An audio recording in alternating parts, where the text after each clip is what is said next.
હવે ડીસા બનશે કળા અને સંસ્કૃતિનું નવું કેન્દ્ર।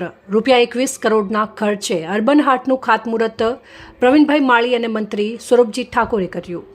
બનાસકાંઠાના હસ્તકલા કારીગરોને વૈશ્વિક પ્લેટફોર્મ મળશે અને ડીસામાં આકાર લેશે ભવ્ય અર્બન હાટ। પરંપરાગત હસ્તકલાઓ જેવી કે પેચવર્ક, પટોળા વટાણ, ટાંગલિયા વણાટ, માતાની પછેડી, શાલ, મોતીકામ, ભરતકામ અને ટેરાકોટાના કારીગરો માટે આશીર્વાદ રૂપ બનશે આ અર્બન હાટ। બનાસકાંઠા જિલ્લાનું મુખ્ય વેપારી મથક ડીસા ખાતે અંદાજે 3 લાખથી વધુ વસ્તુ ધરાવતું આ શહેર છે અને હવે કલા અને સંસ્કૃતિનું પણ મોટું કેન્દ્ર બનશે।